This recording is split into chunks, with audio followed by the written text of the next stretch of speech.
Those first weeks, I definitely cried every day, probably more than once per day. There was a lot of, how do I get through this moment? How do I stop this child from hurting us and herself? Exhaustion, hopelessness, like how can we ever get to some place that isn't this? How on earth can we overcome this much dysregulation? I call it the lost summer because it was half a dozen massive temper tantrums a day.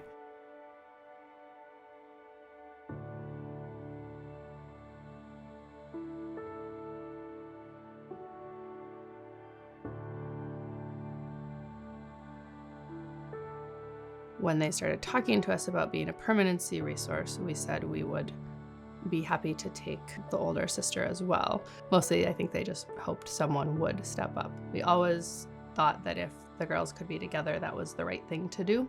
Rachel and I definitely have never been tried as much as we were over those first few weeks and months. You know, we saw that Halle was a great kid and really wanted to be friendly and wanted to work with people. She just had no tools to do it.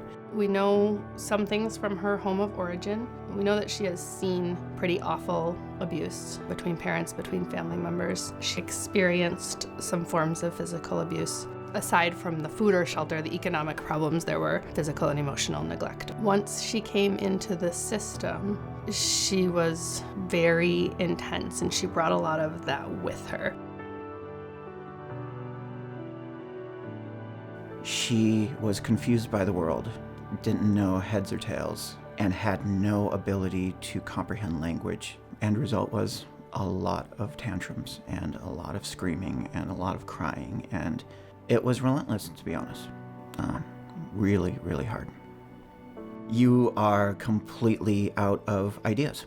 You've run everything through your head, every scenario, you've tried everything to your best of your ability, and it didn't make a dent. I can't imagine that we would have made it through those first 6 months without St. David's. And that's not an exaggeration. You know, it was very difficult to create timeline of what happened when. But we know that overall, she had a lot of change in her life and a lot of uncertainties and a lot of violence and trauma in different ways. First of all, it was with Halle, just like with all our kids, it's about building trust. They always trying to read your face, your body language. They very observant about what's going on around them. So they always want to know, like, if it's safe or not.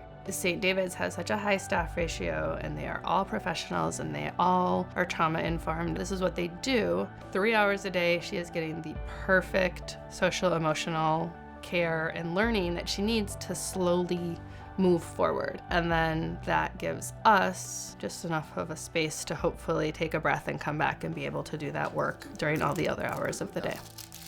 It's gonna give me a sucker or quarters.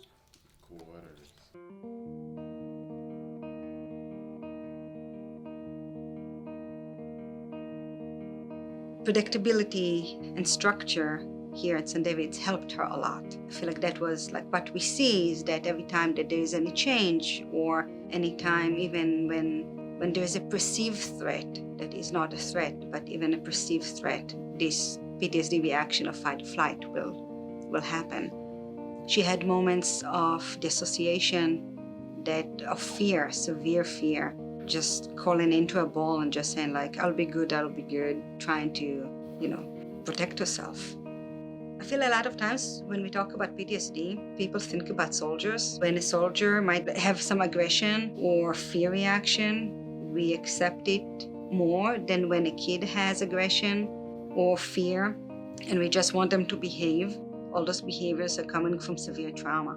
She had been diagnosed with everything under the sun when we got her. The psychiatrist just picked up the medical book and just threw it at her. She had oppositional defiant disorder. She had ADHD. And one of the first things St. David's did was just say, nope, none of this exists. Get rid of it all.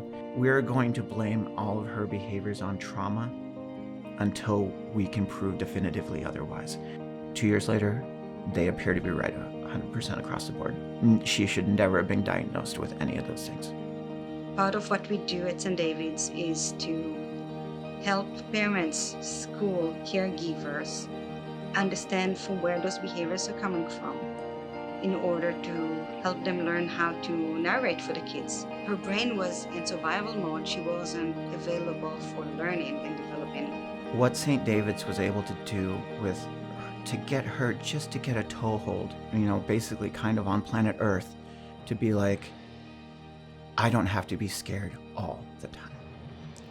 She might only be scared 98% of the time. But you know what? That 2% is just enough so that St. David's could keep chipping away at it and keep chipping away at it until all of a sudden she's no longer developmentally a 2-year-old in a 5.5-year-old's body. She's a 6-year-old who's developmentally a 4.5-year-old. The speed at which that starts snowballing over the course of 12 to 18 months is extraordinary. I cannot thank St. David's enough. Hey, Mom, is it in here? Yeah, it's in there. I put it in there. I just want to play on the speaker and show my move. Having a child that just was incapable of learning for over a year was really hard at times. It was really hard because you want to do things like imaginary play and experimentation with building Legos or something like that. And Halle's been in our home just shy of 2 years. And it was only last weekend that I was able to get her to finally play with Legos in a productive, imaginary play way. And that's a really long time. How did it feel? Sorry. It was amazing.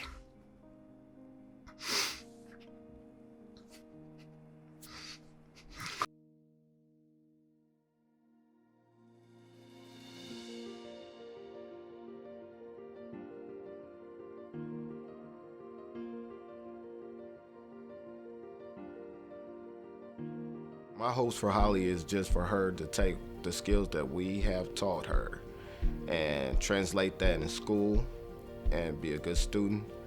Also be a good person for her family and a role model for her little sister.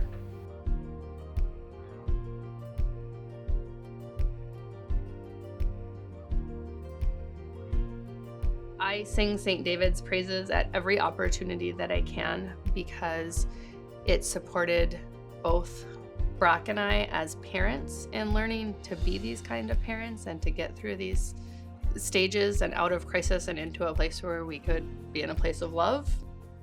So I wish her the chance to grow and find joy in herself and that she is able to succeed at something she wants. She has started to know the idea of a career or a job. And she said, I want to be a nurse and a teacher and a mom.